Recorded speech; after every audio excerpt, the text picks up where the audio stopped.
ನಮ್ಮ ಭಾರತದಲ್ಲಿರುವ ಈ 5 ಲಿಂಗಗಳು ಪಂಚಭೂತಗಳನ್ನ ರೆಪ್ರೆಸೆಂಟ್ ಮಾಡ್ತವೆ. ಕಾಮಾಕ್ಷಿ ಅಮ್ಮನವರ ದರ್ಶನ ಮುಗಿಸ್ಕೊಂಡು ಮುಂದೆ ನಾವು ಬಂದಿದ್ದೆ ಈ ದೇವಸ್ಥಾನಕ್ಕೆ. ಇದು ಪಂಚಭೂತ ಲಿಂಗಗಳಲ್ಲಿ ಮೊದಲನೆಯ ಲಿಂಗ. ಇವಾಗ ನಾವು ಬಂದಿರತಕ್ಕಂಥ ದೇವಸ್ಥಾನವೇ ಏಕಾಂಬರೇಶ್ವರ. ಇಲ್ಲಿ ಸ್ಥಾಪಿತವಾಗಿರ್ತಕ್ಕಂಥ ಲಿಂಗವು ಭೂಮಿಯನ್ನು ಪ್ರತಿನಿಧಿಸುತ್ತದೆ. ಪುರಾಣಗಳ ಪ್ರಕಾರ ಇಲ್ಲಿ ಪಾರ್ವತಿ ದೇವಿಯು ಮರಳಿನಿಂದ ಶಿವಲಿಂಗವನ್ನ ಮಾಡಿ ಶಿವನಿಗಾಗಿ ತಪಸ್ಸನ್ನ ಮಾಡ್ತಾ ಇರ್ತಾಳೆ. ಆಕೆಯ ಒಂದು ಭಕ್ತಿಯನ್ನ ಪರೀಕ್ಷೆ ಮಾಡೋದಕ್ಕಂತ ಹೇಳಿ ಶಿವನು ಕಾವೇರಿ ನದಿಯಲ್ಲಿ ಪ್ರವಾಹವನ್ನ ಉಂಟು ಮಾಡ್ತಾನಂತೆ. ಆಗ ಪಾರ್ವತಿ ದೇವಿಯು ಶಿವಲಿಂಗವನ್ನ ರಕ್ಷಿಸಲು ಶಿವಲಿಂಗವನ್ನ ಅಪ್ಪಿಕೊಂಡಳು.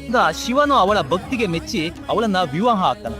ಈ ದೇವಸ್ಥಾನದ ರಾಜಗೋಪುರ ಸುಮಾರು 192 ಅಡಿಗಳಷ್ಟು ಎತ್ತರವಾಗಿದ್ದು ಅದ್ಭುತ ಶಿಲ್ಪಕಲೆಗೆ ಪ್ರಸಿದ್ಧವಾಗಿದೆ.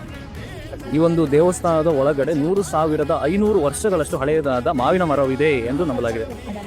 ಹಾಗೂ ಆ ಮಾವಿನ ಮರವು 4 ವೇದಗಳನ್ನ ಪ್ರತಿನಿಧಿಸುತ್ತದೆ. ವೇದ, ಯಜುರ್ವೇದ, ಅಥರ್ವಣ ವೇದ.